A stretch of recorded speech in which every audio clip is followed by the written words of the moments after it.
Olá pessoal, tudo bem com vocês? Nesse vídeo vamos falar sobre a NR número 6, Equipamento de Proteção Individual, chamado de EPI. Bom, na NR número 6 consta o estabelecimento das condições sob as quais esses equipamentos deverão ser fornecidos pelas empresas, bem como as responsabilidades de todos que estão envolvidos, empregados, empregador, o fabricante e as atribuições do Ministério do Trabalho e Emprego. Então a NR número 6 fala sobre todas as responsabilidades daqueles que estão envolvidos no uso, na guarda e na conservação. O fornecimento de equipamento de proteção individual, pessoal, ao empregado deve ser a última alternativa adotada pelo empregador. Antes de decidir pelo seu fornecimento, a empresa deve sempre priorizar as proteções coletivas. Caso não seja suficiente, a proteção coletiva não dá conta, aí sim, então, se fornece o equipamento de proteção individual. O EPI ele protege o trabalhador contra riscos biológicos, químicos, físicos e mecânicos. Tá? Esses riscos que o trabalhador é exposto, o EPI ajuda a proteger, mas não evita acidente. Isso é muito importante.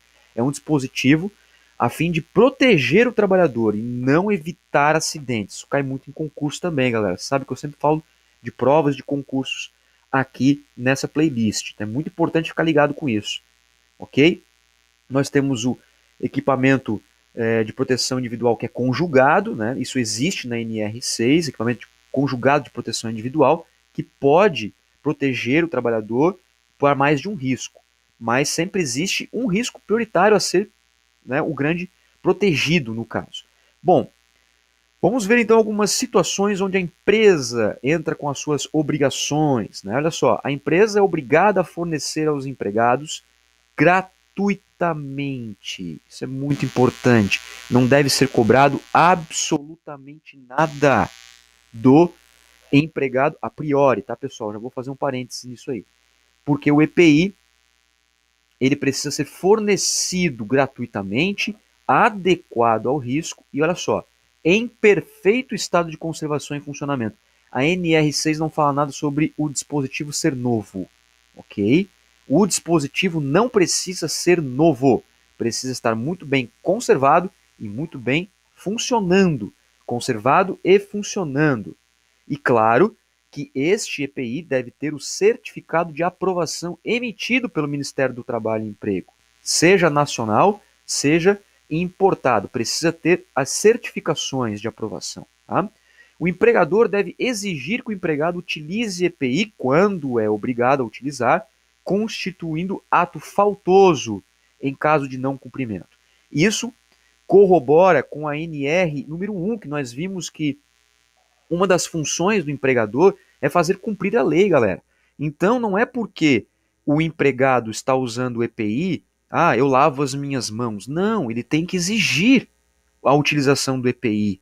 Tem que exigir. Tá? E se não utilizar, caso seja obrigatório, pode constituir de ato faltoso.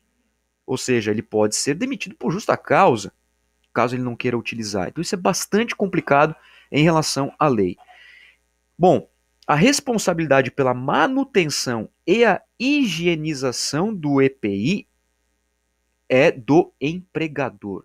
A função, a responsabilidade é do empregador. Tá?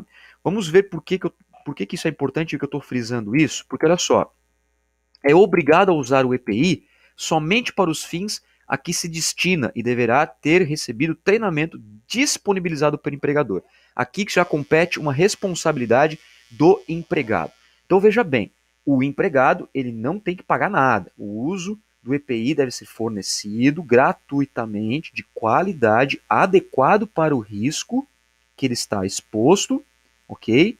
E o empregado precisa passar por um treinamento também disponibilizado pelo empregador, certo?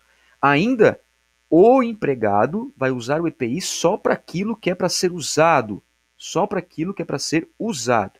Ainda, ele é responsável por guardar e conservar o EPI que utilizar. Aqui que é importante frisar também, e já fazendo um paralelo junto com a última informação do slide anterior. Olha só. O empregado, ele tem que guardar e conservar, tem que cuidar do EPI.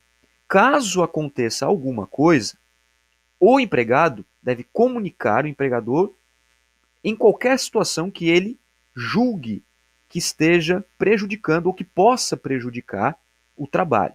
Tá? No caso de estar extraviado, no caso de que ele achar que está com um problema, o capacete está, por exemplo, aqui com fissura, enfim, alguma situação que possa ocorrer. Beleza? Então, qualquer motivo desses, desgaste, qualquer dano que ocorrer, o empregado deve comunicar ao empregador. Por que eu falei ali que eu ia fazer um paralelo no caso de que o empregador não deve cobrar? Existe uma situação assim.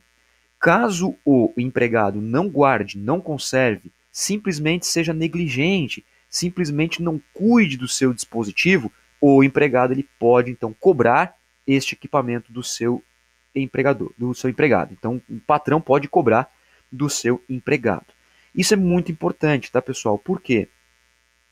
Porque vai ter algumas NRs que vai dizer que o empregador tem a responsabilidade de manutenção, higienização, de guarda e conserva também, porque o empregado não pode ter contato com alguns agentes de risco. Mas isso mais para frente nós vamos ver com calma, ok? Nós vamos ver isso com calma nas NRs, principalmente as NRs setoriais. Pois bem, então olha só, o que você está me perguntando, né? O que é um equipamento de proteção individual? O que se considera um equipamento de proteção individual?